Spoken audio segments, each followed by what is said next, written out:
Benedetti and our engineers who all let introduce themselves. You go first, Randall. Randall Burgley from Jacobs. Mike Flickinger, Jacobs. Mike, you're good. I got this one. You guys keep this one here. All right.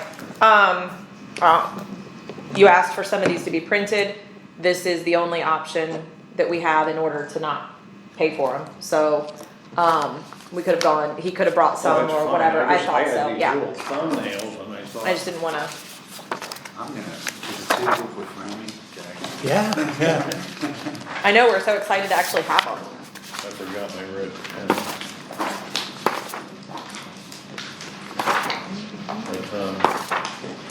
But, that's the one we Storm, started, that's sanitary. that was a, I know, these are I wasn't frameable. expecting that report today, but it was a very good one. I forwarded the report, but I just did it.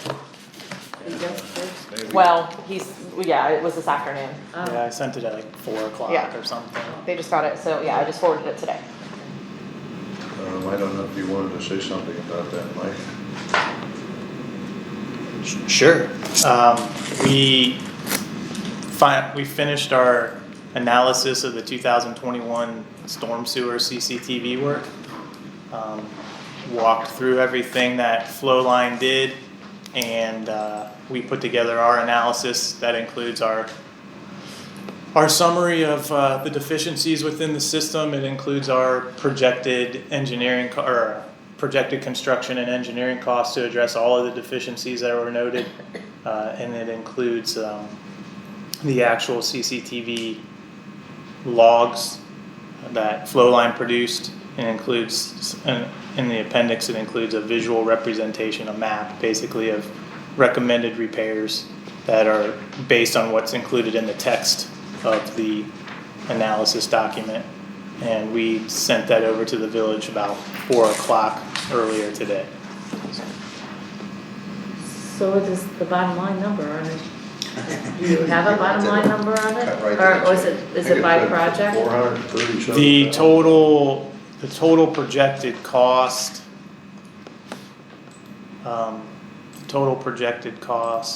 was in excess of $400,000 to address all of the deficiencies within the system. $437,000. And then just for the record on here, and oh wait, maybe that's it.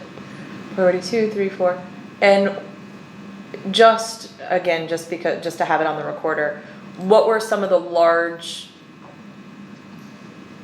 More serious? more serious issue sections that you found? I don't have Does that the- make sense? Yeah, I don't have the exact, Okay. I mean, I could go into the document and No. pinpoint the exact sewer segment, but we identified basically $21,000 of construction costs for priority 1 repairs and about $61,000 of construction costs for priority 2 repairs. So the bulk of the $437,000 is priority 3 repairs, because Okay. there were 11 point repairs recommended in that grouping. There's more than 1,000 linear feet of sewer to be recommended to be lined, and there's more than 1,000 feet of sewer recommended to continue the cleaning and complete the inspection, just because some of the inspection they can't complete because the lines are too blocked. So you basically have to go in and make a point repair, fix the line, clean it again, and then televise it. So And what were the actual streets at this? What all streets was this?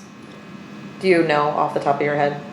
yeah, let me And again, more for the recording so people can remember which one we're doing. excuse me. The sewers that we did were primarily in the this is the priority, right? And this is some of them were along East Shore Drive. There were some sewers up in the Ponderosa Drive, Cardinal Court area. Some sewers going back to the swimming pool area. Okay. There were some sewers near the intersection of East Shore Drive and Minerva Lake Road. We did some storm sewers along Jordan Road. So those are the primary areas that we focused on for this year's program. Okay, Well, this certainly solved a lot of mystery they've been scratching their heads about for a while. Very good report. Well, unfortunately, I haven't had the time to look at what you sent out today. Is any of this including the Jordan Road, the Jordan Road pipe that dead end, just comes to a dead end and then maybe connects to the Northland Plaza? Is that something completely separate from this? The stuff that you're seeing on this panel right here, this is all completely separate. But if you recall, we Well, did. in the 1, 2, 3, 4 priority stuff, is it in that? I think it's completely separate. Did we Maybe. include some of those repairs? I don't think so. I think that was more exploratory. The only work we really did around Jordan Road was just determining if that pipe connected to another pipe. So there isn't a plan yet to No. fix that? Other than the plan that I presented to you guys a month or so ago of, someone needs to step back and, You know what date you sent that out? I sure do. It was Knew I was about, asking like- Yeah, that way we can pull it up. if you give me one moment, please, to open my email. Because the thing with what you're telling me here is that there's a whole new section that you just redid. There's $400,000 worth of repairs. Is any of but none of the stuff that completely failed, like collapsed pipes, or they're all functioning, but they all need repair. Yeah, the Jordan Road stuff I sent to the village on June 25th. Okay. Okay, because I know I looked at that real quickly. Maybe it's a little premature to bring up today's report, or we hadn't read it, but I saw something in there where it said like the worst of it was like 21%. I would have guessed it was way more than that. There were some, it's an interesting portion of the village. There were some, you correct me if I'm wrong, Randall, but there were some pipes that didn't go where everyone thought they went. There were some drainage structures that weren't visible, and Flowline exposed them and helped complete our mapping. So it's in a lot of the stuff in that part of the village actually has traditionally been pretty decent. It's just a lot of it was we didn't really know some of it was there because you can't see it from the ground. And this is the first time the village has televised the sanitary or the storm sewers in that area. So it's pretty, all in all, if you go back to this, was that page 10? If you go back to this summary, of the construction cost, you're looking at we estimated it at $300,000 roughly. Of that construction cost, only $21,000 of that $300,000 was in the priority one, meaning like these need to be repaired right now, and they probably are like The priority completely dysfunctional. Right. Yeah, and then the priority two was $61,000. And so traditionally we've focused on the priority one and the priority two repairs. And then we've done priority three repairs if there's funding available, because there are things that should be addressed, but maybe just not, they don't necessarily need to be addressed quote unquote right away. But when you're already there, Right. it's never more economical to do it when someone's already here. Otherwise, you put it off, and those prices just continue to increase. So, you can see out of the 300,000, basically 82,000 is the sort of the ones and the twos, and 2/3 of it is the priority three. Right. So, those are things that what we've done with the village is we've said, okay, let's focus on the priority one repairs. Let's focus on the priority two repairs. Where do they fall? All right, now if you have a repair in this sewer and a repair in this sewer, and then there's a sewer in the middle that needs to be repaired, but maybe it's only a 3, well, we include it because the guy's there. Right. So we just because this number says $437,000 doesn't mean that it's automatically a $437,000 project. If you look at the 2020 storm sewer project, it's what came out of the CCTV analysis was a much larger project. But we refined it because we said, well, there's some sewers that we looked at that are sort of separate from everything else. They're lower priority. Let's not worry about them until we're doing more work in that area. And then we were able to do some other improvements that we wouldn't have. So this number, it's for discussion and planning, but it's not locked in stone or etched in stone. Right. But I was just very surprised because I saw that $21,000 on priority one, and you know, I only had so much time to read it before I got over here, but you know, is that something that could be separated in terms of the work done or plan to be done, and simply say, we'll take this? Well, we can do Priority priority one. one, priority two, and then Well- maybe some of the priority threes would, Yeah, my recommendation would be if you only did a priority one project, it would not be worth your effort. Okay, and that's. Because you would probably spend almost that much in engineering and bidding. Right, and setup for the work. So what would be the best way, if we just hypothetically set money aside for a moment, would it be to prioritize like 1, 2, and 3? Or, What I would recommend is we go back to the map and say, okay, here are the ones and here are the twos, what's logical, what 3 should we rope in? And then say, okay, this is how much the logical plan would cost you. Now how much money do you have as a village to spend? And I can tell you the answer because I sat in on the end of the finance meeting. And it's, you don't have the money available to do any of this work right now, right, is my understanding. well, but, and for me, the priority, you know, now that we have this information and we know that, you know, the stuff that we recently televised and analyzed, it really only has a very small amount of priority one work that we typically concentrate on. Mhm. In my opinion, this part is on hold until we get the Jordan Road stuff.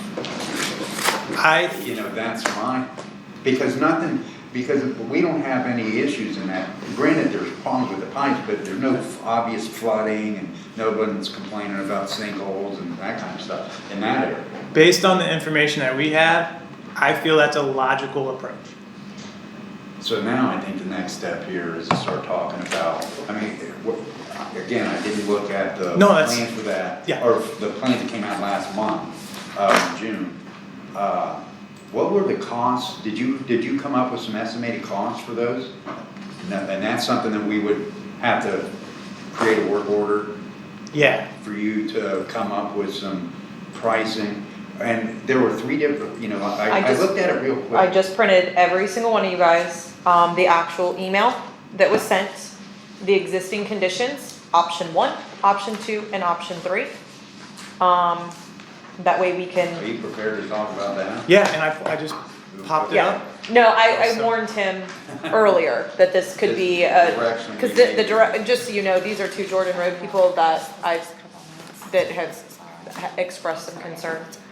And then just as an FYI, and this isn't, just like I said last night, this is basically, I'll let you guys ask any questions at the very end, but this is learning, and actually, you guys go ahead. Yeah, they can use mine. I was gonna say, I was gonna This make is some for- more. Jordan Road, yeah, Thank yeah. you.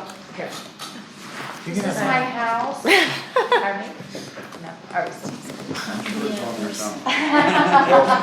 in the hole. with all these priorities and, you know, various segments of things, the way they're in the report, isn't there some continuity to the flow of the water? For example, if you repaired everything up near Cleveland and halfway down Jordan Road, where's the water go at the end of that if it isn't repaired further all the way to the lake? And that's why we originally, when we talked to the village about, let's start with sanitary sewers. When we started looking how to repair the sanitary sewers in the village, our recommendation was to start at the golf course and work up, because everything flows to the golf course.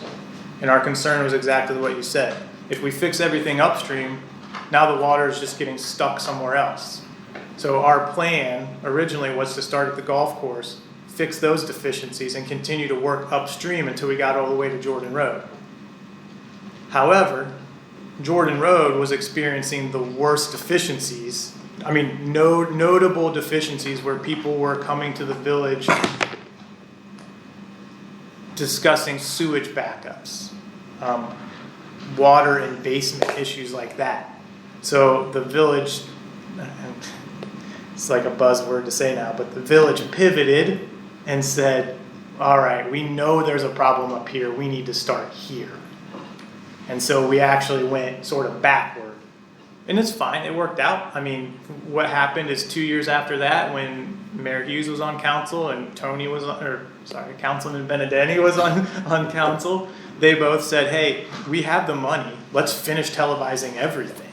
And I think that was a very prudent decision, because then it allowed us to sort of say, okay, now we can jump over here and fix this, and jump over here and fix this. So normally, yes, we would want to try to start downstream and work our way upstream. But the village only has so many funds. And so when we then started televising the storm sewer system, there were known problem areas that the village wanted to focus on. And so we kind of started in the middle. That's where East Shore comes in. But how that goes though is then you know there are deficiencies there and you have money to fix those deficiencies. In my opinion, unless you are in a situation like we just discussed for the 2021 CCTV work, if you have a deficiency that you know about and you have the money to fix it, you should fix it, especially when it's known to be causing issues. So, perfect world, we could have started downstream, at the bottom, the quote bottom, and worked our way up, but that's just not the hand we were dealt. So. Well, we did kind of start downstream, because part of the East Shore Core, was the last. Well, and that is segment. a very valid point. The East Shore Court stuff that we've been looking at is the terminus. Like, water comes out, that segment is done. So, and that's a very good point. That part is a downstream end. Would it be time to kind of like describe option 1, 2, 3, maybe? If you want, whatever you guys, whatever the committee wants me to do, I will take your lead. I see 3 different options here, and is it just to me there'd be like one fix, for, connecting that broken line to the Northland Plaza area. Am I describing that kind of right? Yeah, so does this committee want me to just kind of describe these in general? Yeah. Is that okay. Well, page 1, for those of you who have the printout, page 1 is basically just a summary of what's there currently, what we found in this latest round of CCTV work, what we had found in previous rounds of CCTV work. So it's just, the intent of that sheet was to pull multiple pieces of information into one spot, so we all had a place to go and say, this has everything that we know of in one spot. So page number 2, sheet 2, if you have the printout, is option number 1. And it's basically a very, very simple in concept solution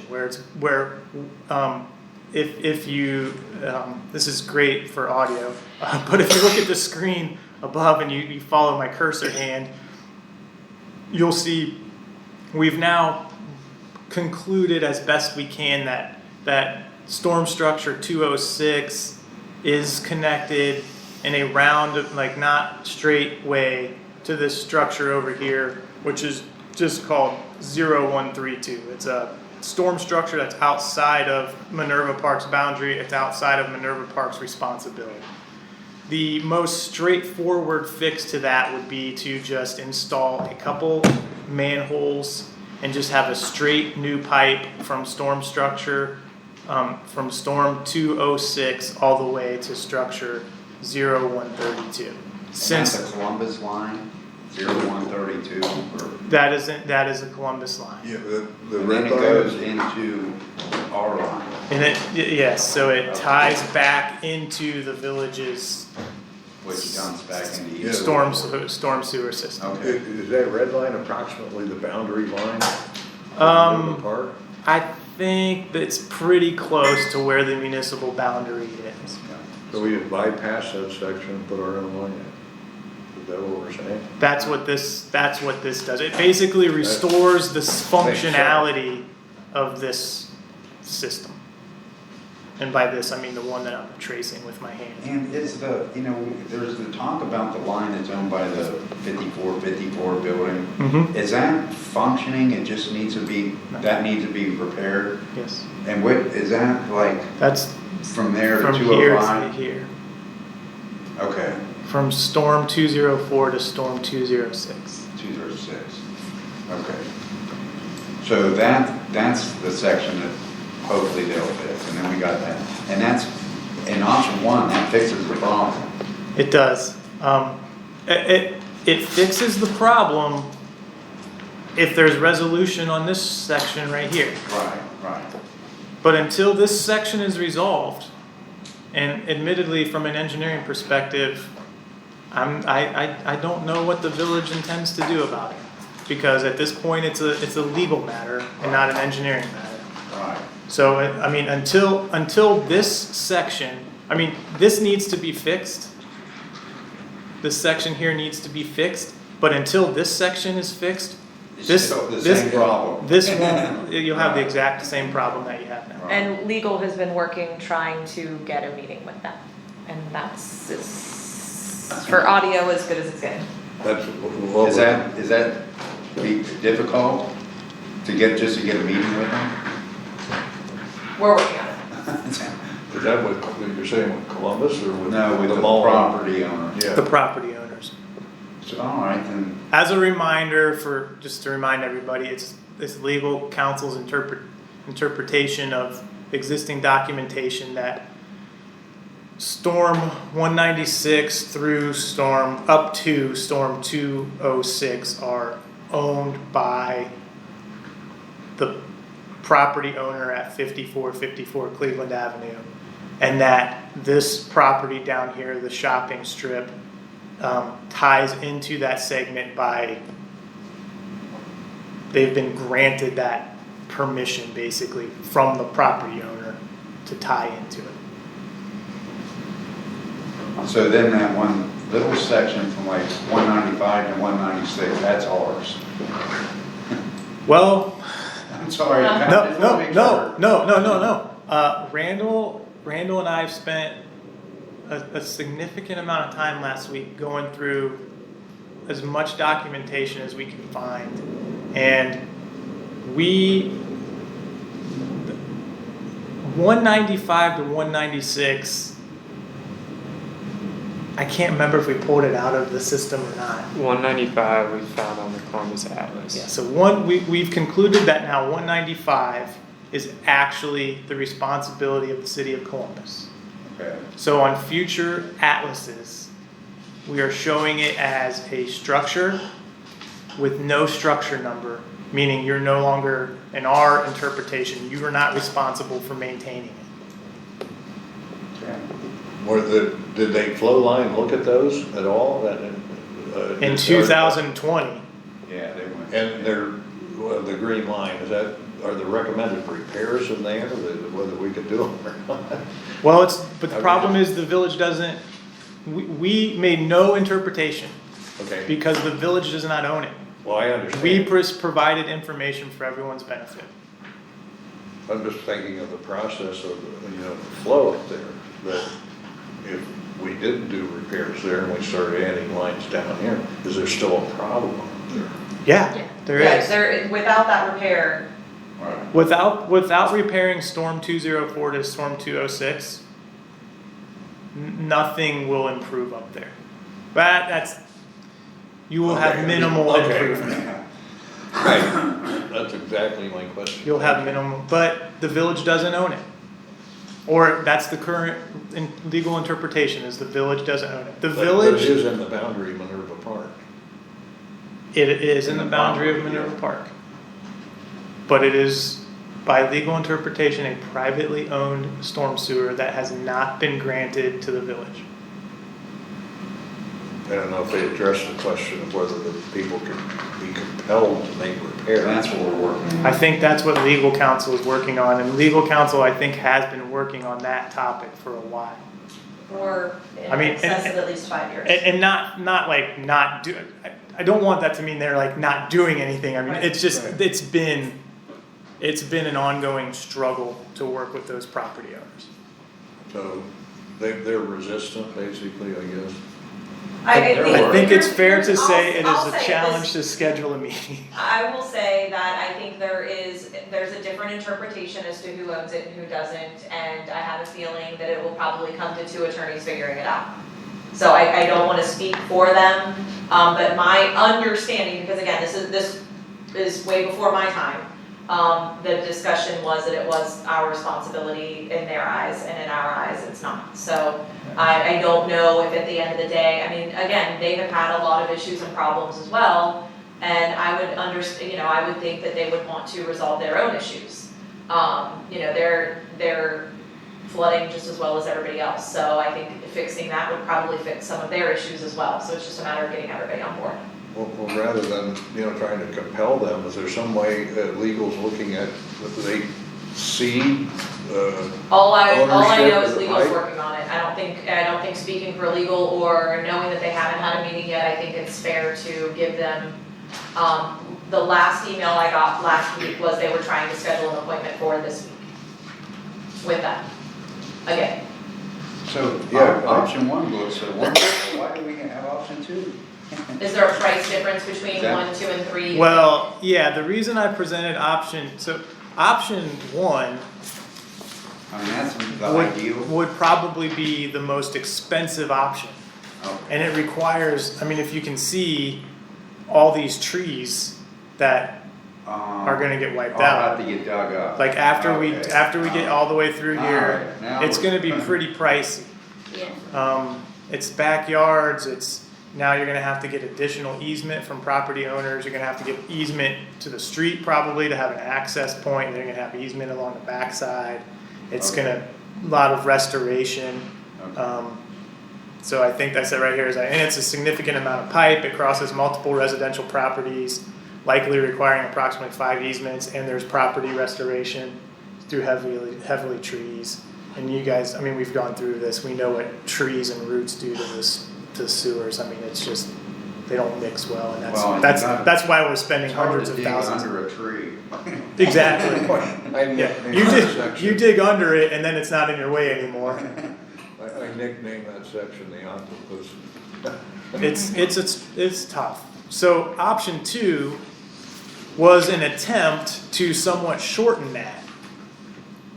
Basically, it's very similar, but maybe tie into a Columbus drainage structure over here. So it's similar purpose, because this all goes to the same place. I mean, whether it gets there via this route and comes, if the water flows here, So you're saying if it goes that Or way, if the it water- ends up coming back?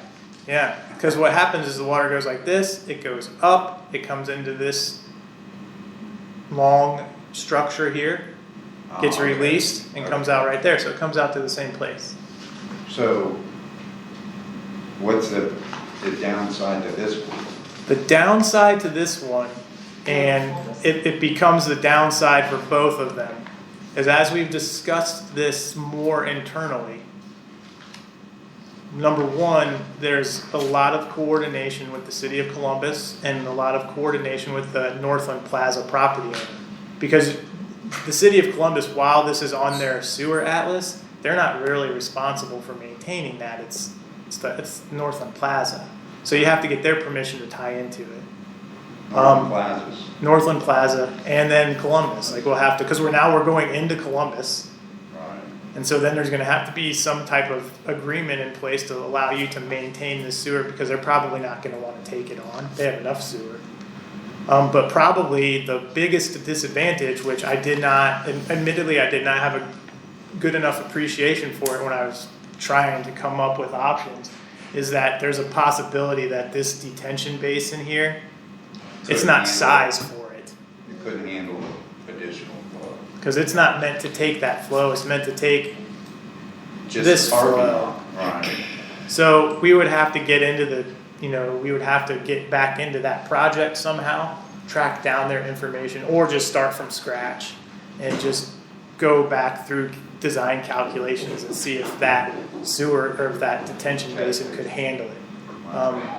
Our senior technologist, Patrick, his preliminary thought was it probably can't handle it as currently I've constructed. been back there when it's been full, you know, Yeah. and, Just from my observation as well, it's not that yeah, I don't know. heavy going right back into It's, the and, River Park. yeah, and then it's one of those things where it's not like you can, I mean, we get into this a lot with like pumping and stuff where we can stage when things go into a sewer and when they don't, but the problem is the Northland Plaza parking lot needs that detention basin when we need that detention basin. It's not like you can hold the flow back and then say, all right, now we'll release it.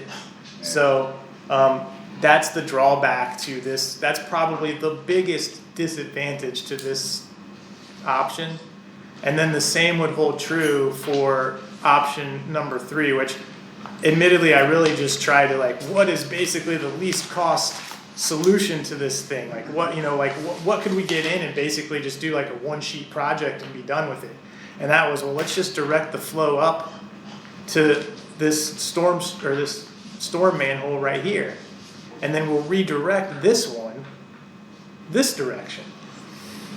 And then let the flow come this way and come this way and go into the detention basin and work its way over It's all here. back into the But then it's detention the same basin. thing, it's the detention basin. So Now, what I'm hearing is So- option 1. so it was one of those, this would be great, it's the least cost option for the village, but then when you actually spend a little bit of time looking at it, you're like, this might not even be a viable option. So that's a little disappointing, but I was trying to be creative because the easy one is what we did as option 1, was just go bypass and put a straight shot in there and be done with it. I was trying to be cost conscious, because this is 225 linear feet of pipe versus 1,200 linear feet of pipe. So Easy pipe through parking lot versus 1,000 additional feet, but all through backyards and trees and stuff. Clearly I have a dumb question, but I'm gonna ask it. Obviously, the first one, Jig Jogs does all that, and obviously that's more piping if you do that, so but what if we did pull it in just a little bit Well, to try to where, dodge some trees. and again, now, I'm not saying this to dodge the tree, because I'm not the tree person, but more of a cost effect, if we did bring, I'm assuming we just can't bend the pipe, so, putting a pipe here, and then going straight across quickly, just maybe dropping it down 10 feet. I understand you're still gonna have to get into residents' yards, but I won't speak for the rest of the neighbors, and I know this isn't mine, but if that were my backyard and I was experiencing all these problems, and I currently am, do whatever you have to do to my backyard and take as many trees out, like, that's my view, because I am Yes. affected Well, by you're it. saying something like a 206, I think it is, that you come come down a little bit and then And I go don't across know, and- Which to be just completely forthright, this is just a straight shot. We can. Right, you can, This was just conceptually what we're just saying is we need to go from that structure to that with a structure. pipe. but it's And gonna then we be can- expensive, no matter it's what gonna- we do, yeah. but if we did drop it 10 feet into somebody's yard, and yeah, it's gonna mess up more of their yard, but long term, maybe they can keep their trees or whatever. And a fourth option that Patrick and I discussed when we just took a closer look at this last week was it's probably also not viable, but it's hidden behind. I guess I could unflatten it, right?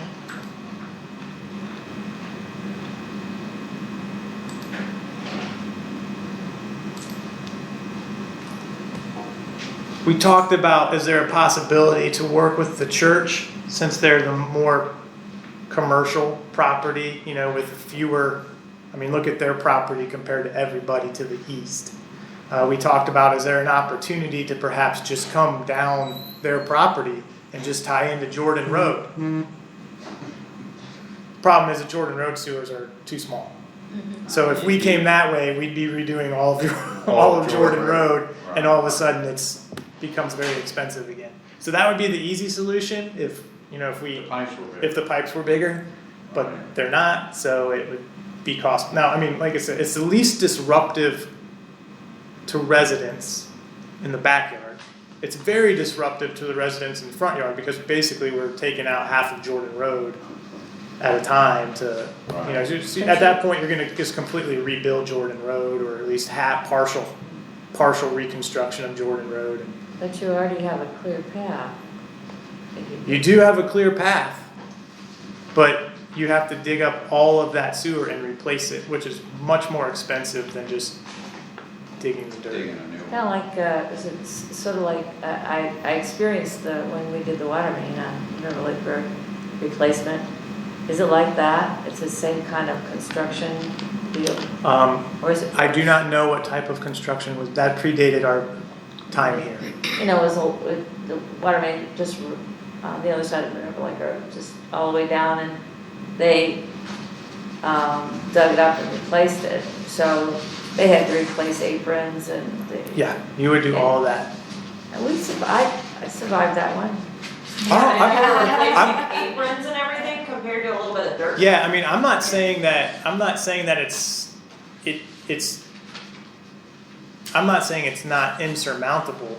Yeah, no, My assumption is that it's much more expensive than what's currently shown. Okay. Because not only are you now doing a sewer project, you're doing a road project on top of it. Yeah. And our roads are, if we were talking about Alder Vista or Maplewood, by all means, rip it all out. We would say, yeah, that But we road. actually have good curb and gutter. Yeah, I mean, and Jordan Road was repaved 7 years ago, maybe 7 years ago. We did some curb and gutter repair up there. I mean, it's considering- among the better stretches Oh, of the yeah. village. Well, I think the next step is to have you come up with just a number, for. So send me over the new, so you guys are okay moving forward with the new task order and all that stuff? No, I think, well, this one has to be costed out, regardless of where it ends up in the. And what we can do is what I've been trying to recommend to you guys lately, so that you don't feel like you're biting off gigantic chunks at one time, is we can put together a task order does not involve the detailed design. It's basically a project definition. It would say, this is where we recommend it to go. This is how much we think it would cost from a planning level cost estimate. This is how much our design fees would be. Then you decide if you want to go forward with it, and then if you want to go forward with it, we can execute a modification and proceed with the design. But then that way you're not committing to the entire design, you're committing enough money to do what we would have to do as part of the design anyway. It's basically a 30%, probably 15% level design. And then that way, because I mean, a typical design, when you take it all the way through bidding, I mean, you're talking, it's likely in excess of $30,000. But if we can do a project definition, maybe we can bring that in for, probably like $5,000. And then you've only committed to $5,000. And then if you look at it, you're like, well, we want to do this project, but it's probably 3 years down the road. Then, you can decide if you want to design it and just put it on the shelf, or if you just want to postpone it. Well, and that's where I've been, apprehensive about jumping into the East Shore Core project, or whatever you want to call that, with respect to the line that, runs to the North Lake from this section. Because I'm looking at it as that line needs to be replaced, but it's functioning right now. The part that we are planning to replace, I would contend it does not function, because there's no pipe there.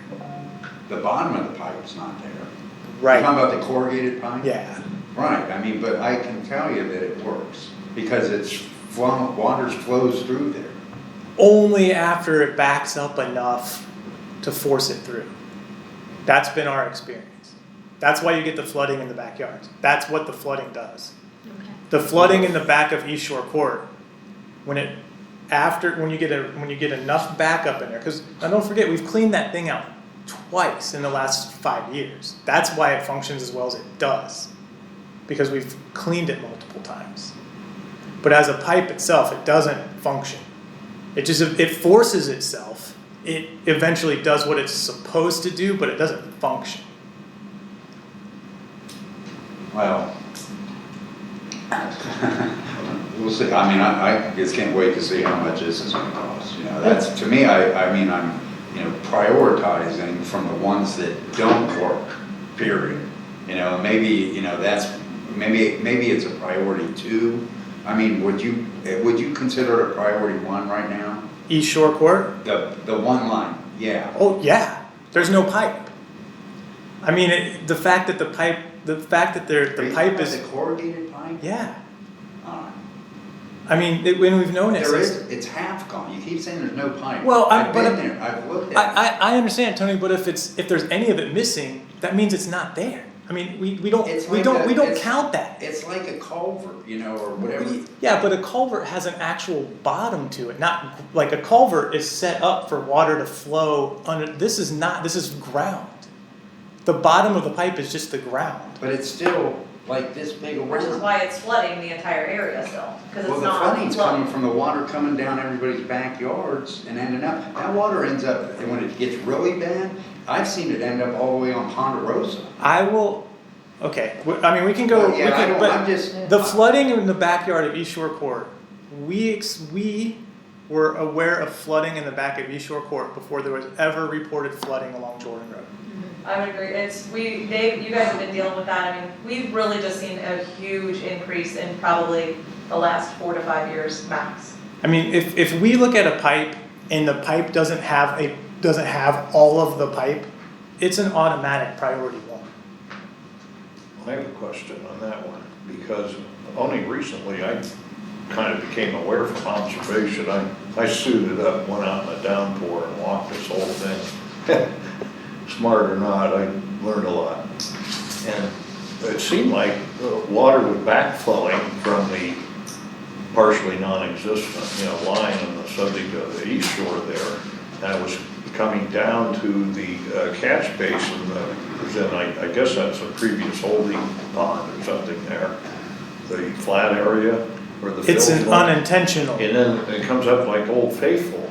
Right. Most of the water is coming from the pipe. Well, my neighbor is, without going into the whole story, he wants to know what would happen if he just plugged the hole in In his what? yard. Well, where the water comes out, where most of the flood water on East Shore is coming from, is back from the line Tony's talking about. It appears to be backflow. Yes.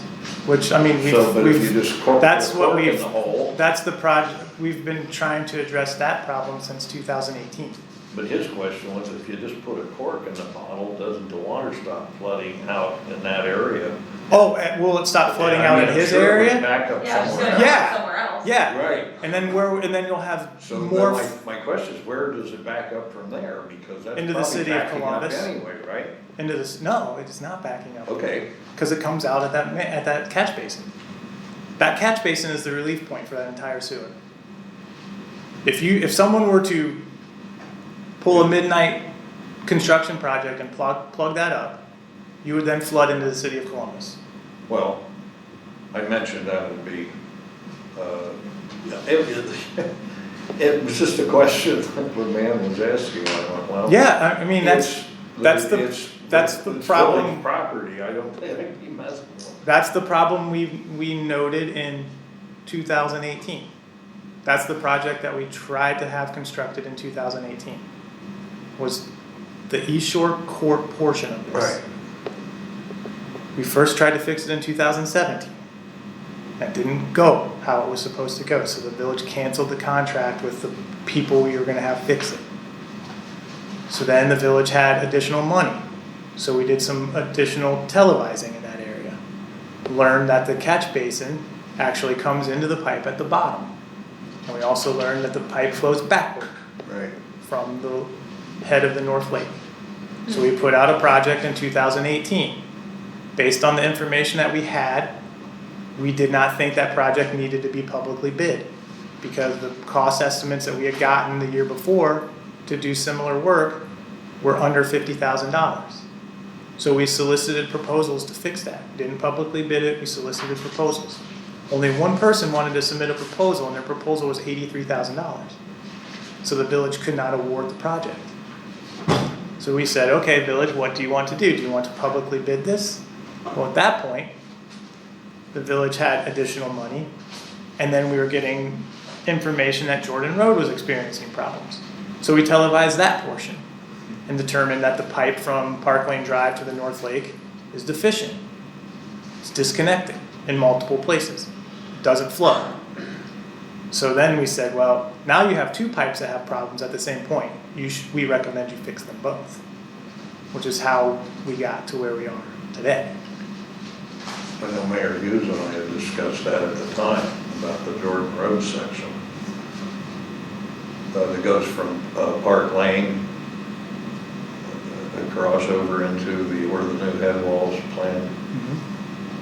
That's- So when are the bid, are we getting bids in yet for the East Shore Corp? Bids are due next, the 27th, 27th. I think. Yeah, the That's 27th. The deadline? Yep, to the 27th, August 27th. Are they bids sent to you?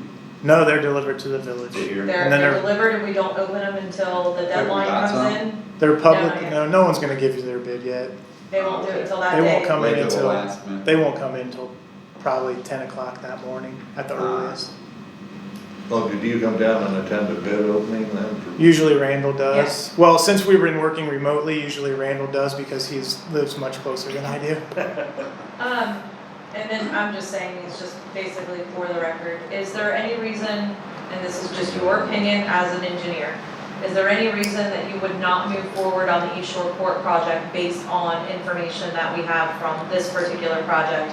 Keeping these as two totally separate projects, they don't go hand in hand, and you don't need any more information from, you wouldn't delay one versus the other, it's fine to continue to work forward on both. My recommendation is you move forward with the East Shore Port Area project. Okay, We increased the pipe size from Jordan Road correct. to the North Lake to account for the possibility that this pipe might actually tie into. Okay. Turns out it doesn't, so we're fine. So, And then the last part, for the rest of that is, the question was brought up last night, and some people on Jordan Road are experiencing, and Tony and I kind of thought, Tony had mentioned it, there are people that have in their backyards, like spouts coming up just in random places in their backyards, and Tony had mentioned maybe it's from the fact of just all of the pressure now making spots, and some residents are concerned that maybe there could be sinkholes around those at this point. How long has it been going on? Do you have a concern about some of these residents having sinkholes, losing dogs, losing trees, losing whatever? Is there a recommendation of somebody that we could call out just to maybe kind of check some of these areas to see around those pipes? Some of these pipes have been getting deep and much larger over the last, I would say maybe a year. Yeah. They are just continually getting bigger and bigger, and I think that I will say that we have two residents that are here. Is there something you would recommend that we do to be proactive just to make sure that, It's not a safety issue we're worried about. yeah, is that- there I mean, anything that you how would be deep are concerned these of knowing pipes that down? these How spots far- are coming up? How deep are they? oh, we don't know. You don't know? I mean, there's no record documents on it. And not to The- put the you on only, the I mean, spot. this pipe right here, Yeah, the blue one. we only found this through additional coordination with Columbus. Right. Because they said, hey, we think we might have found the pipe that you guys are looking for. It showed up on an old set of drawings. Right. No one really knew it was Right. there. It's just kind of like it's just listed as a quote field tile, which is just what you would call storm sewers that were put in farm fields, basically. So I don't think we can, I mean, prior to 2021, this structure here wasn't even exposed, right, Randall? Like, Flowline had to expose this. So we didn't even know this thing existed, this structure right here. Flowline found it for us and exposed it. And so we could we could hire somebody, you could hire a surveyor to get some, like, real elevations, or I'm sure, well, we don't personally, or locally have the equipment, but you could hire someone to just get a elevation shot on this structure and then take off the casting and get elevations for the pipes coming in and out, and you could just rough it. I mean, you'd have a good I think the idea. reason I ask that is that there's concerns that this would wash away all the ground underneath it. Yeah, being. I look at it like it's power, every time it rains it or it's like power washing the earth away. Yeah. It's like, you know, Yeah. mining in South America. Well, and that's, I mean, water is a very powerful, I mean, Right. you've seen water torches, Yeah. you know, I mean, admittedly, I don't know what we would do. I mean, I can talk to our people, cause we don't, I mean. Yeah, I mean, it's not a dumb question, it's a very. Yeah, I don't know how, I'm not sure what you would do in that situation. I mean, we did talk about, the only way you might find this pipe is to just start finding, things might start showing themselves, and then you might start seeing, oh, well, there's a leak there, a spring there, the pipe might be there. But the only way you're gonna find it, the only way you're gonna be sure that that pipe is there is you're gonna have to dig it up. Right. Somebody at a prior meeting had brought up ground penetrating radar. Is that a feasible or? It might not necessarily tell you how deep it is, but it'll tell you that something is there. I mean, I mean, if the village is interested in it, Resource International, who did the condition assessment for the streets, they have local ground penetrating radar services. I'm sure we could talk to them and see. Well, how would I you mean, do the elevation? but at that point, I'm not sure, like, What do you? yeah, honestly, I'm not sure what you're, Well, I thought there was talking about elevation, so I was wondering how you determine that if you didn't know the depth of the pipe. I mean, this is a curiosity. yeah, my opinion is, we know that pipe doesn't work. So Dig it up and then- spending too much effort just to confirm its vertical location, I'm not really sure the benefit of it. Other than, yeah, I mean, if there's something we can do, if there's something someone can do to just maybe take a look at some of the holes that are developing and say, all right, I mean, yeah, you know, maybe, you know, I think maybe you Northeast- keep people away from it, but I mean, Is it actually like though, visually, would it be, is it like a channel under there? It's not a good one, but, the blue line going to is some water still, do you think, some water's passing through there? very, very little. Little? Okay. I mean, it comes to a point where the snake can't get through it, Yeah, I mean, to tell you or how, whatever you call it. yeah, to tell you how backed up that line is, I mean, we're talking roughly 1,200 feet of sewer is what this is, Yeah. from here to here. Flow line put dye in this manhole and didn't see any dye in this structure until 3 hours later. And it was a trickle. Normally you would see dye there, Couple minutes. yeah.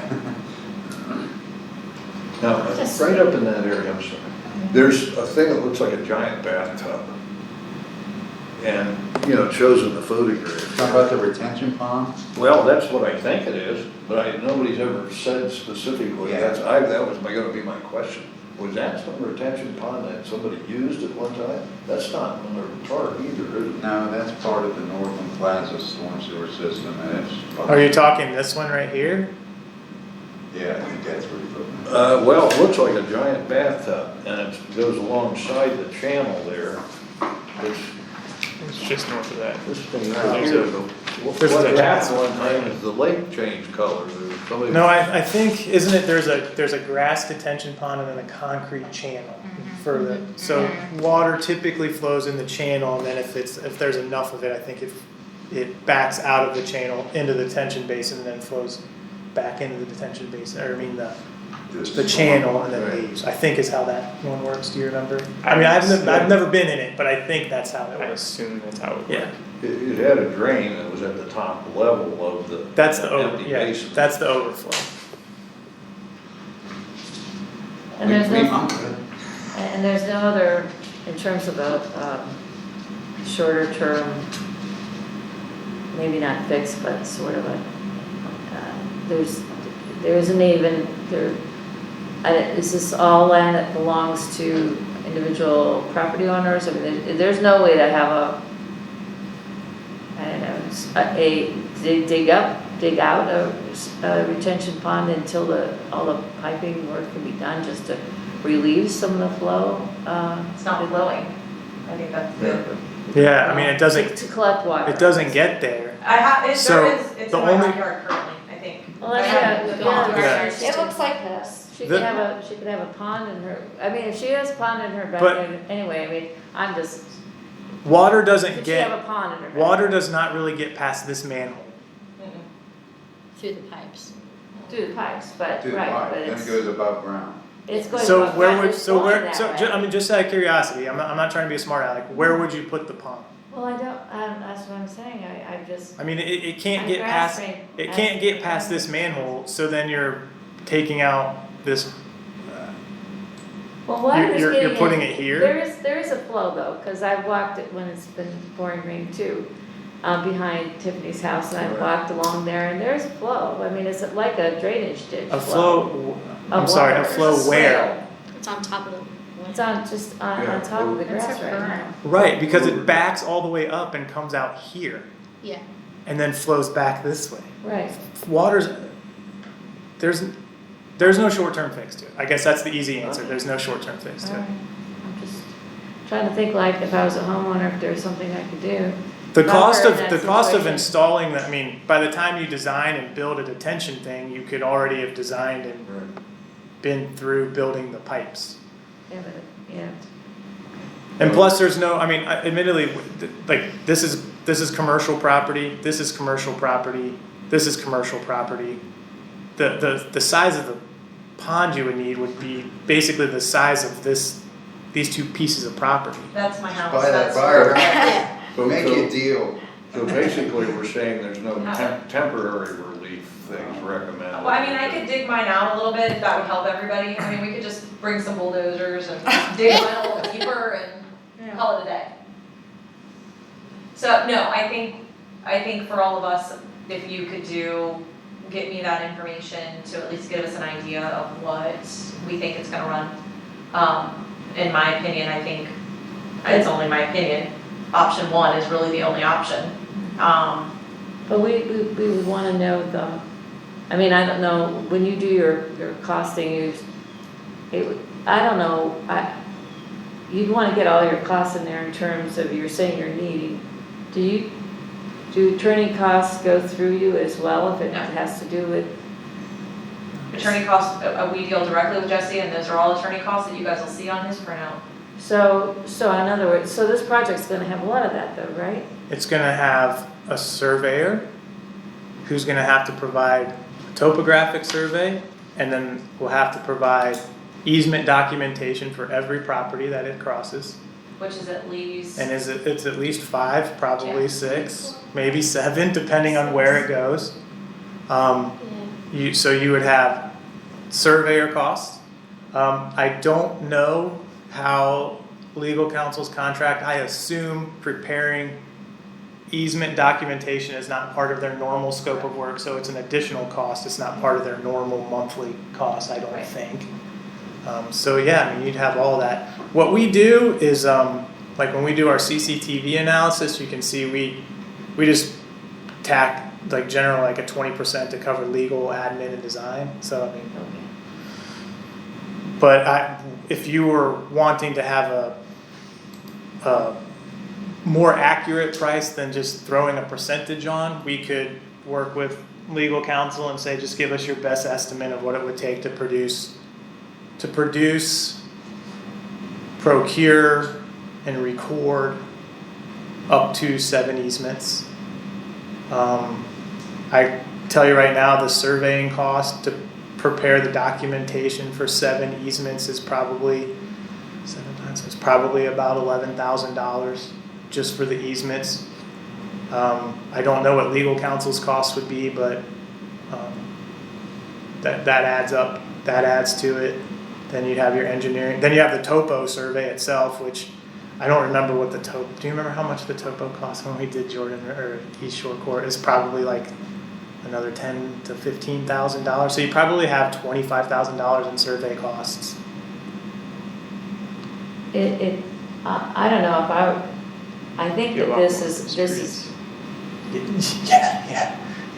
I think this is also I mean, I think this is also such a priority that it seems to me like we ought to get the task order and go full bore and not just do the preliminary thing, but have it all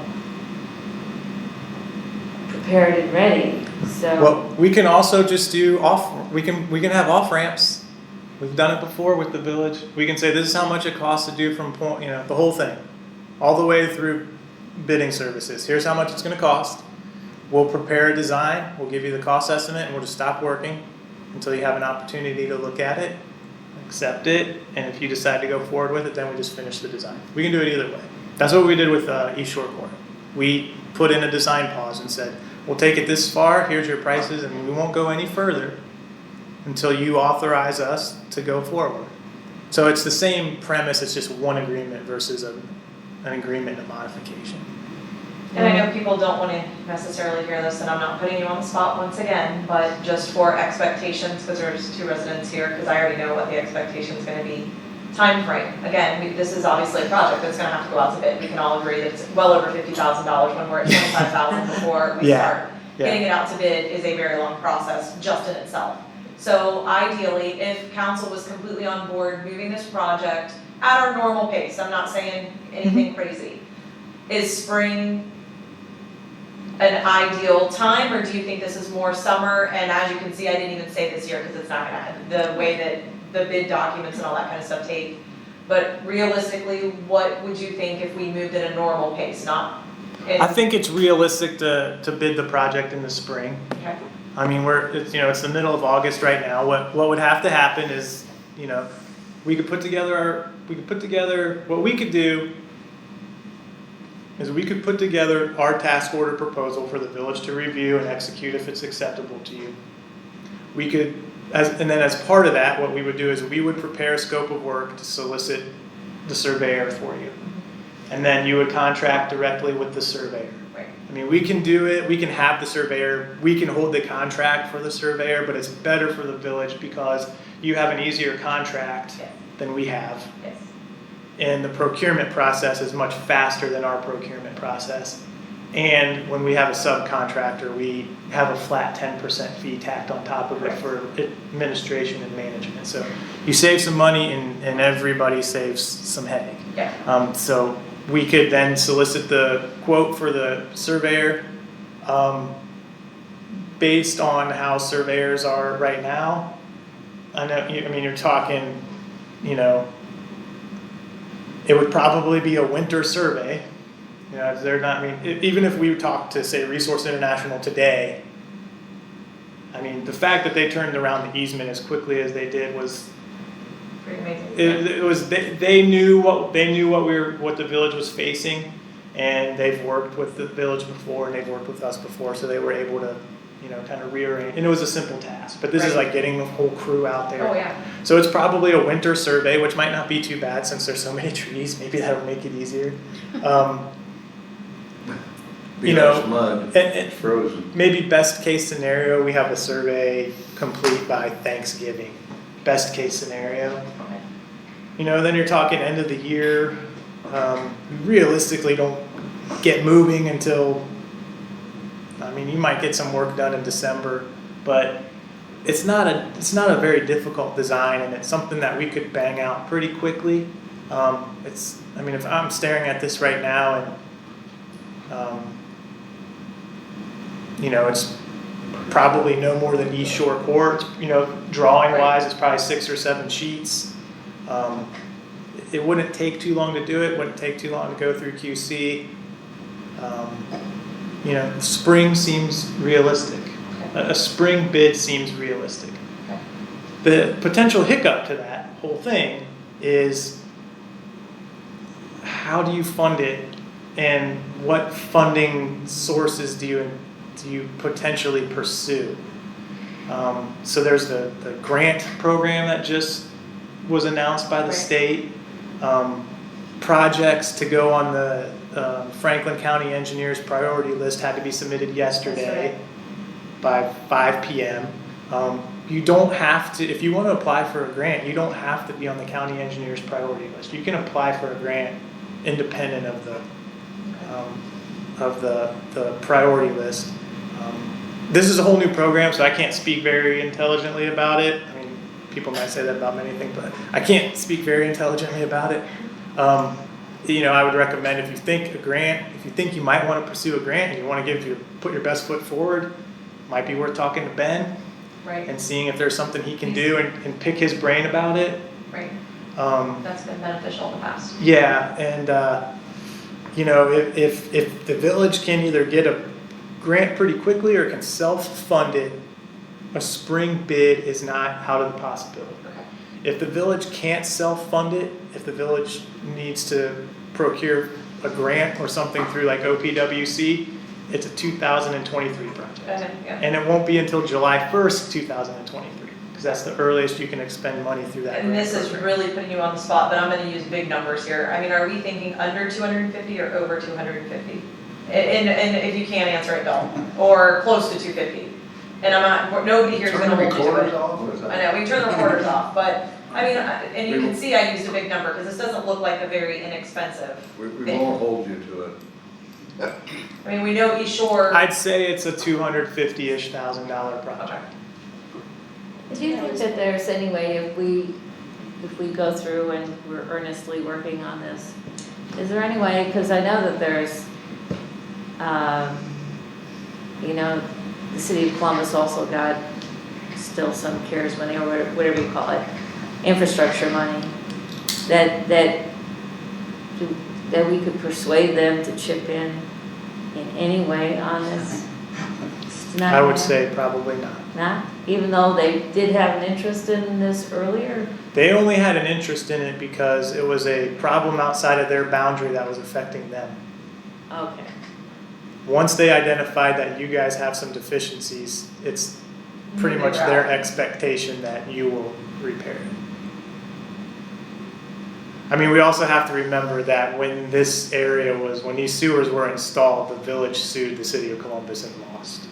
So Yeah, well, I think there's probably not those people have retired. a lot of Yeah. impetus on their part to.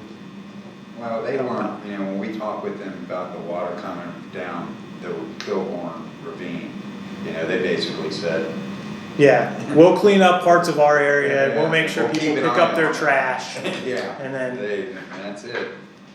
I mean, that's my best guess, Mayor. About 250,000.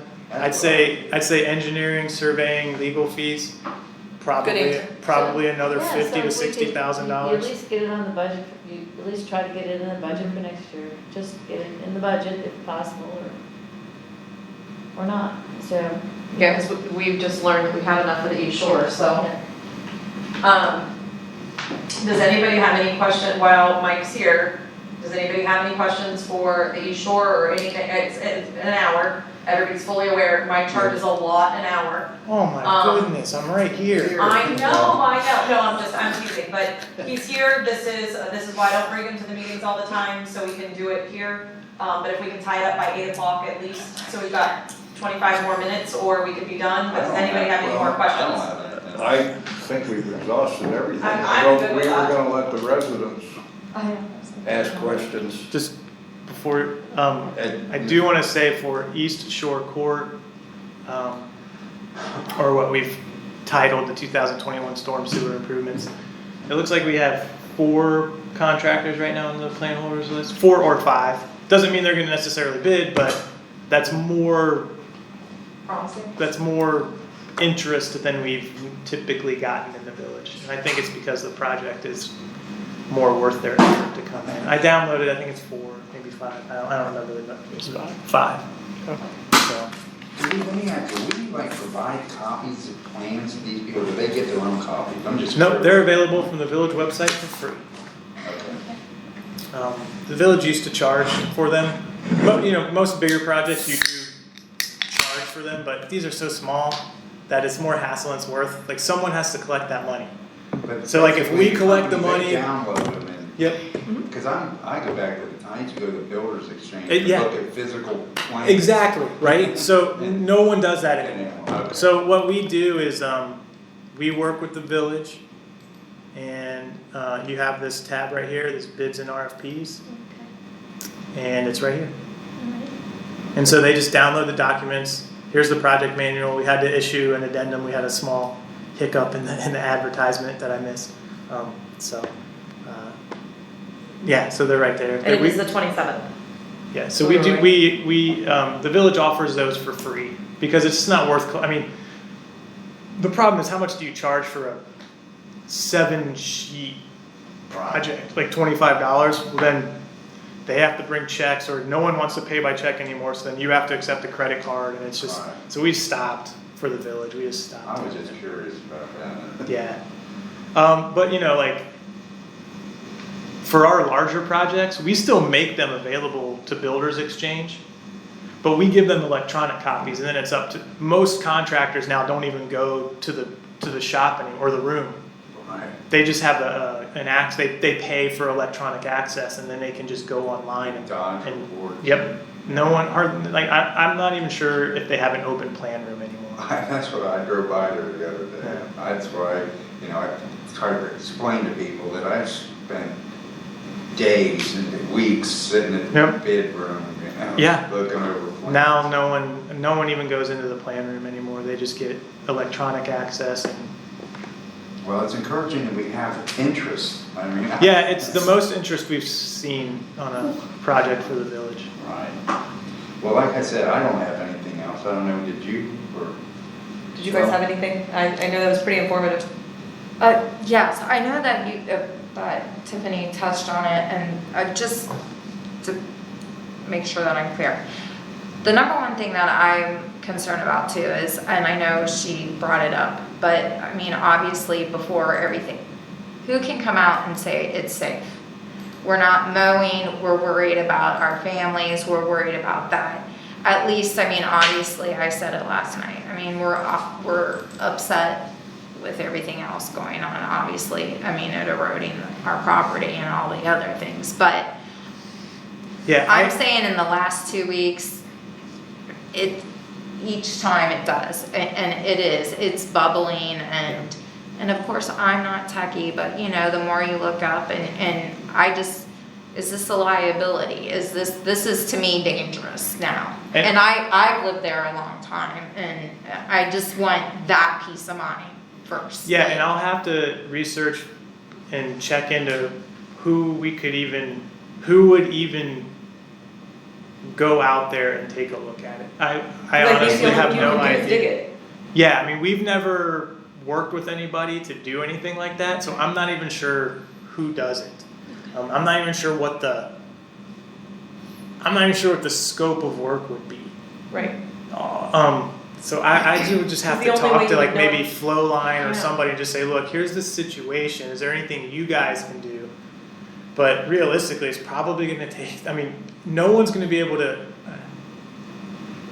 I suspect no one will be able to just go out there and look and say A or B.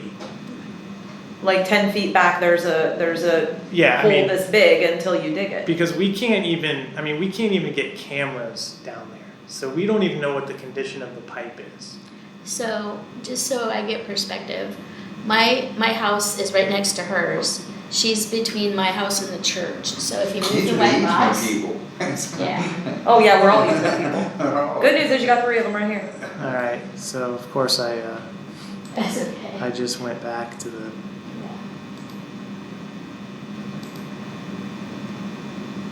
So you see where the green dot is, STM004? That is Nina's house. This is your On house Jordan right here. Road, that is Nina's house. Mine is the next one over to that. This one. Mine is the one with the 3 sinkholes in the back. Okay.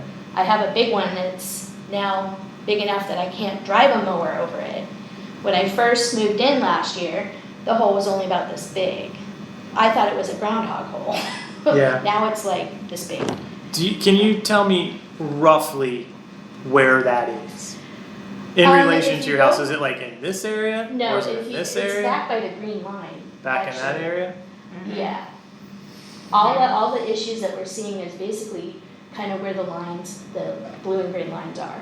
That's where the flow of water and everything's at. See, we have one that's all the way back towards the red line, Like here? up just a little ways. And then what's weird is they have one next door to me, but they're just like by those trees. like right in here.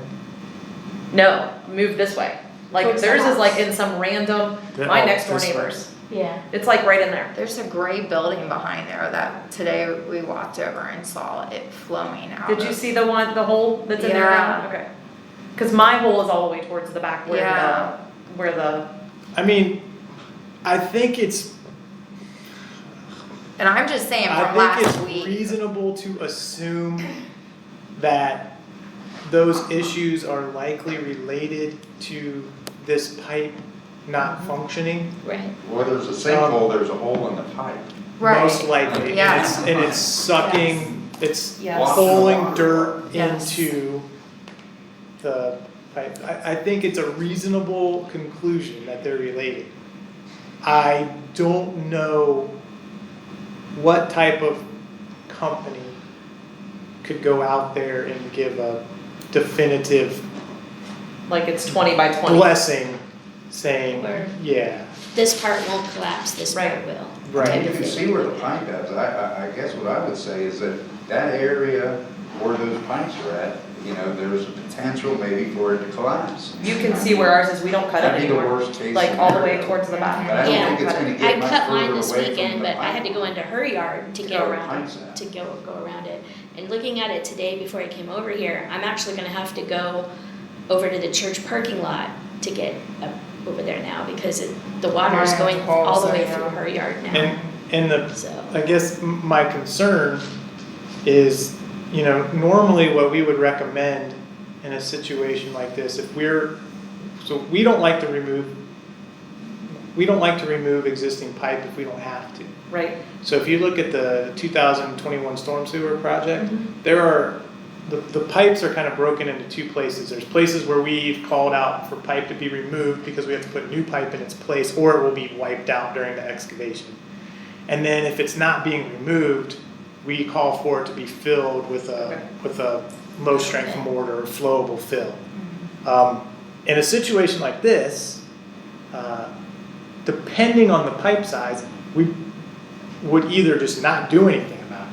Because you don't have to fill a pipe, you don't have to do Right. anything. If it's a large enough pipe, usually you just don't because it's pretty strong.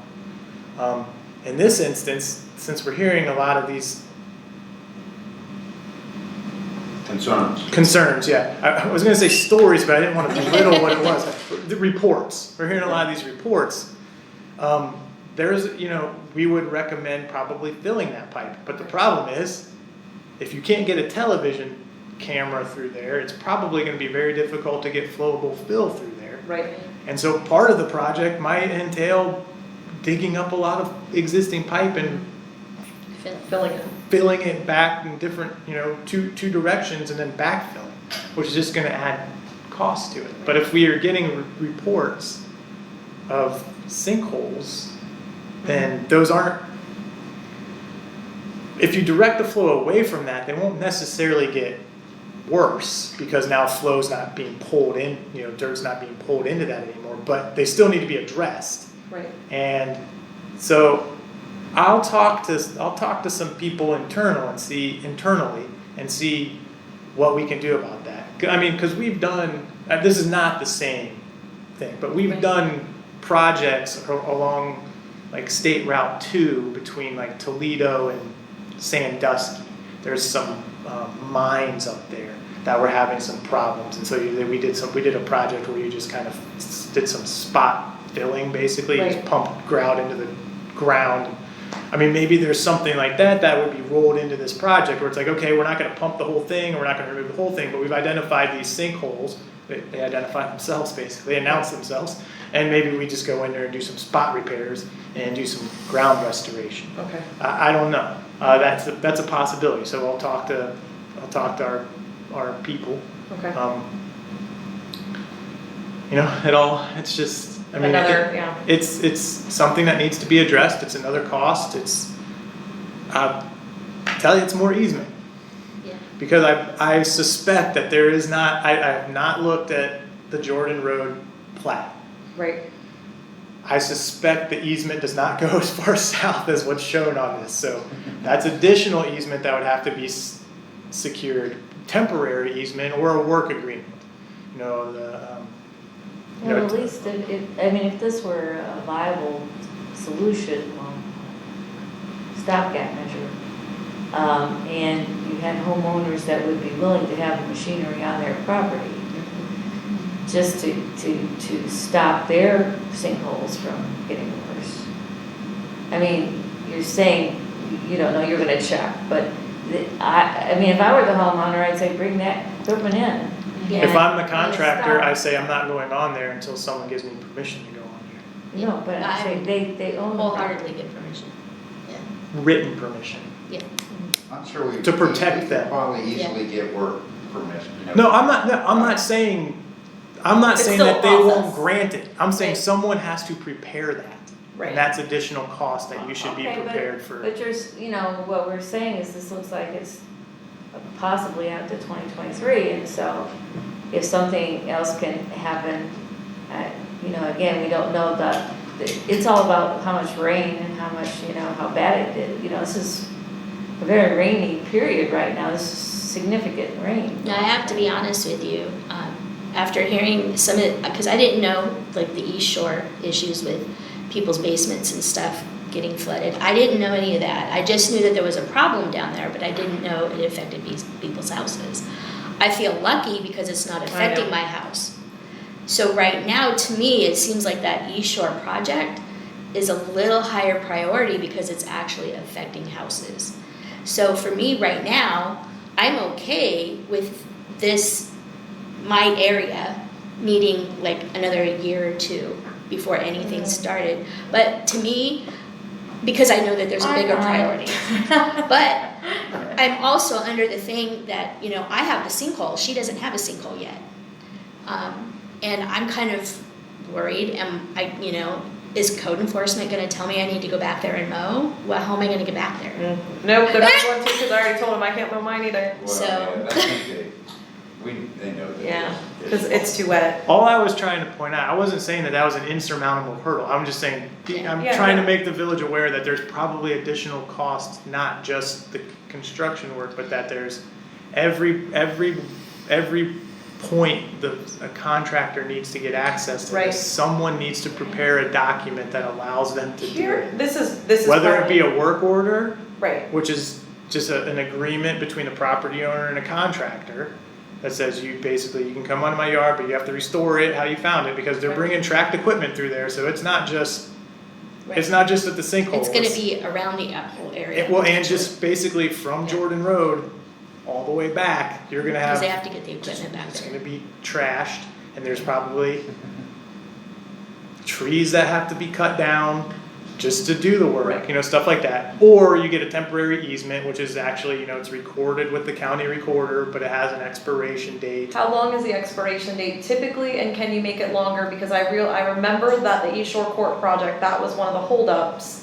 So if it's something that Jesse could actually work on and do for 3 years or something like that now, It's, Is yeah, that- you can, my understanding is you can set the duration of it as long as both parties are willing to agree to it. okay, that was I- just my general question. I don't know for Okay. sure, but that's my understanding, is like, it's an agreement between, because, I mean, you know, both parties have to agree, Right. and we get into situations where the property owner doesn't necessarily like the terms of the temporary easement, Right, and there's a negotiation, or they don't like the terms of I the remember that. permanent easement because they might want compensation. right, Usually it's in the form of either nothing or like $1, you know, Right. but some people might angle for more. So I think that's a Jesse question, Okay. but I think can be as long as the two parties are willing Okay. to go. I feel like if there was multiple things we can work on at the same time and, you know, grant it for quite a while in case there's multiple projects that need to be done in these areas, for example, filling a sinkhole or the actual project.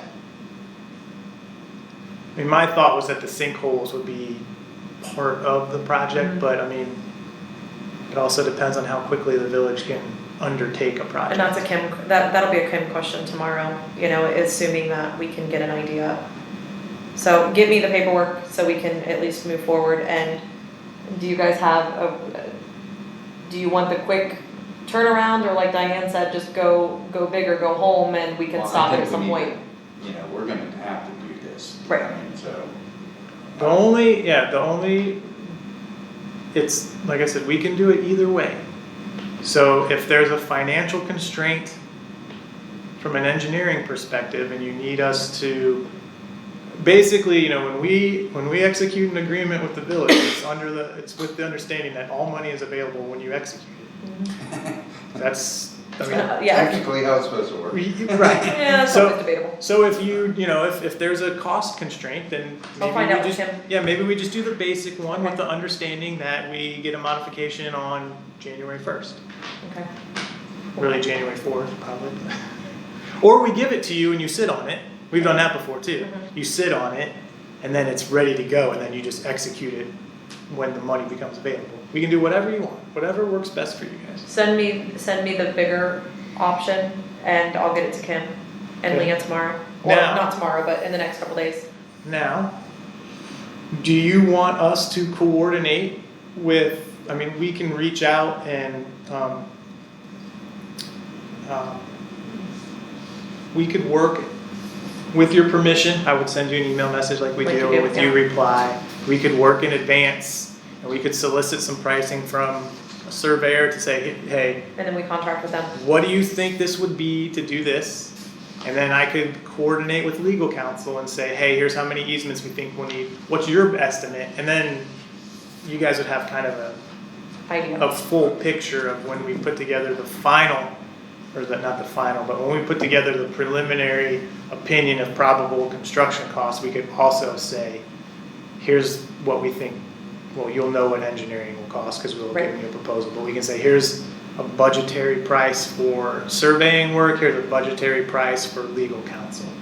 It's up to you. We can do that for you. Yes. It won't, What's what we it usually doesn't do. add Yeah, really much to it. It's more the answer is just- yes, do that and then we'll obviously we use legal counsel, but then we can contract with yeah. them at the end. Any more questions? Any more issues? Is it just a thing too that I know I'm beating us to death about like finding out, I know you said you have to maybe do research, the only thing, same thing that I pulled up is either EPA or soil engineers or certain different people about coming out, just to clarify that this is either safe, go about your business and, okay, like I know it needs fixed, but just to know that nobody's gonna be hurt. Time frame on that, is that something that even we as personal should like look into, and if we can get somebody to come out, or that's something on your guys' You angle can that figure you'll. something out. Yeah, let us know. I'm just looking up stuff, people that come out, A but parallel that's, path would not be a bad idea. I just didn't know, and like you said, it's not cheap, I didn't know if those expenses, then do we do, like, is that something that the village takes care of? Like, even if they comes out and says they're gonna look at all our properties. It would, honestly, it would have to go, that would be a discussion with council whether or not they're going to, because the next part is again, is it caused by this? Is that pipe connected to this? Is it, because again, there's a sinkhole coming up right there and we all agree that we think this is what it is. But let's just assume you have a pipe in your backyard, let's be hypothetical here, that has no relation to this and we're footing the bill for it. So there could be something else in your yard that is causing something else that is, because again, she doesn't have it, but you do, and I do down here. How does she not have it? Maybe we have something else going on. So it's hard for me to approve village funds to do something when we don't know for sure if it is. Now, at the end of the day, if we found out it was, maybe that's something council would look into, that we would go ahead and add that to this particular project. So it's not a yes or no answer. It's, I will tell you, when we do like the sewer work, when people have their lateral lines and all of that kind of stuff, it's the homeowner. It is always the homeowner that is responsible for it. Yeah. And there's times in which they'll call us and say, nope, they said it wasn't ours, it's your guys' problem. And 9 times out of 10, we end up finding out that it was not. yeah. I will tell you to date, I've probably had 4 or 5 of those calls and we haven't paid for one yet. Because the contractor will come out and say, oh no, it's definitely them. And then I'll get with Mike and Mike will be like, no. And Flowline will look at it and say, no, it's not. So, Right, So that's the hard where part. I'm saying like, so what, okay, so then at this, I understand what you're saying, I'm following, I'm with you. So I'm telling you guys, I think this is dangerous, I think something is gonna happen. That's my personal opinion. I know I've lived here 14 years. I know that this has been going on, even gotten worse in the last 6, going on 7 years. And I'm telling you, in the last 2 weeks, the ground is sinking more. So where I'm coming at is, if I'm coming to you guys telling that, where is the liability in there? Then if somebody gets hurt, like is that something that, You'd have to call an attorney and we would have to bring ours in. It's not something I would respond to, or I would put our engineer that's on the where, line. okay, I would- just didn't I don't know think it would who- be, I don't like- think council should be responding to that, I don't think I could, cause that to me is more of a legal matter, because Right, I again, think that we need to share your concerns with our attorney tomorrow. correct, And then Gotcha. we'll let you know. Okay. yeah, Yeah, That's- that would be great. yes. Yeah. And what we've. Now, what that we've being said, I experienced- probably wouldn't go playing around it either. No. I Well, that's mean, what I'm saying, is that at this Well, point, if it's you're the- concerned about it, Yeah. like I said, the area where those lines are Yeah. at is typically, I think, where the potential Right. Agreed. dangerous spot is at. Mhm. I put poles around mine and put yellow Well, tape. right, but it could be 20 feet out from it, so again, I understand, Right. how far Yeah. out do you go? right. So, yeah, we all are on the same page. Well, just No, it's about just- 8 o'clock, I'm really glad that you invited us to come, because Yes, I thank didn't you. know the scope of this whole thing myself. Yes, All I knew is that in my yard, right, I had a sinkhole yes. that And it keeps is in a getting- ground hole, and it keeps getting bigger. Well, when we started So- last night, I'm like, this is not gonna go well in a hour-long meeting of, Right. I knew that, so that's So why I thank said, you, yeah. thank you for inviting us. I wasn't sure I was gonna come tonight, but I'm glad I am, because now I can go back to my mom and my husband and say, this is what's going on. Well, I'll tell you, until, like we had said last night in the meeting, until a month or so ago, we didn't know how we were gonna go about fixing this, and I had no idea, and now we actually have a plan. Yeah, Thank you. That's true. we kind of talked about this a little bit at the end of the finance committee meeting, and it's, one thing that I would ask, I mean, Congressman Benedict, I just upgraded you. Councilman Benedetti and I have been, Tony's been coming to council for an awfully long time. I mean, as long as you've lived here, basically. 13 years. And I've been working with the village since basically January 1st, 2005. Okay. So both Tony and I have seen a lot of this stuff be discussed for multiple times for years. And what I'm not sure everyone quite has an appreciation for is, until relatively recently, the village was never really in a financial position to do this To do anything. work, like to actually clean lines and televise lines. It was always, the village had to be completely reactive rather than proactive. Everything was reactive. We could only, the village could only afford to get somebody out if there was a known problem. And it really wasn't until the MI development came online, and then those houses started paying sewer connection charges, and those houses started paying water line tap fees. I mean, I think the connection charges and tap fees out of the MI development total about $2.5 million, That's a lot. roughly. I think 250 homes basically were contributing about $10,000. Yes. I think $10,000 a pop, more or less. So it really wasn't until those houses started coming online that the village's water line maintenance fund and the village's sewer maintenance funds were actually funded to the point that they needed to be funded. And so now we're finding all this stuff that we have. This line here, for as long as I've been in the village, it's like a, The mystery pipe? yeah, I mean, it's like a ghost story. People have talked. Like Bigfoot. People have talked about, it's been, always the old WPA tile. And no one had any records on it. We could never really afford to actually try to locate it. The village really never had the funds necessarily to let people like Randall and me spend a little bit of time to dive into it a little bit more, to actually work with the city of Columbus to coordinate more. And so now that we've had that opportunity, we're finding things like this, and so now the village is in a position, at least they know what's wrong, which is step 1. Step 2 through step 100 is funding it.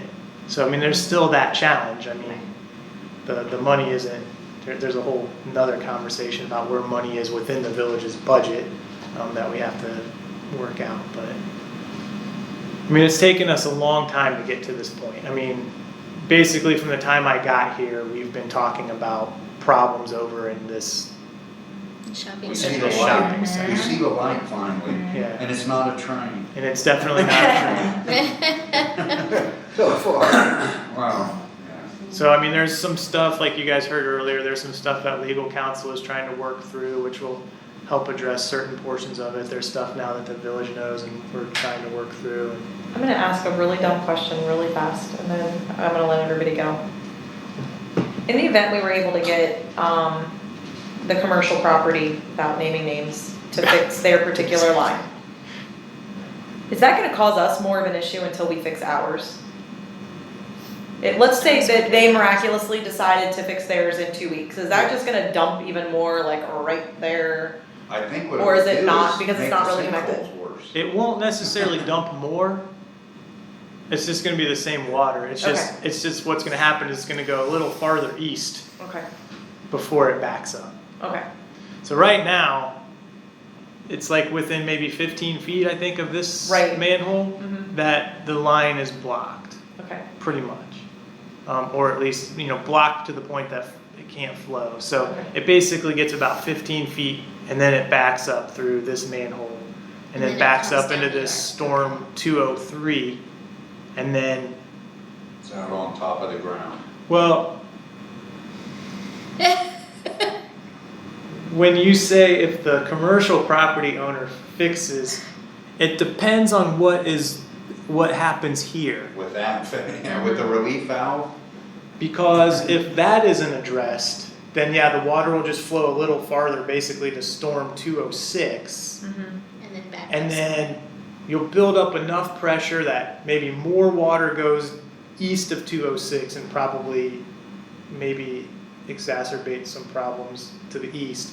But then it will back up to the west, back up through storm 203 or 204, will back up to storm 203 and will pop out that relief. And then it's just going to flow back down Jordan Road, or the back of Jordan Road properties like it does Yeah. now. okay.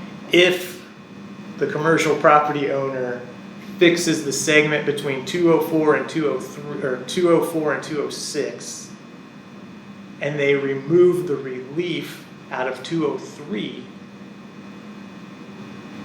what will happen, I suspect, is that the stormwater will start popping up in the alley behind the shopping strip and in the parking lot, which is what it used to do until Before they they put did- the before relief they valve. put in the relief. Yes. Alright.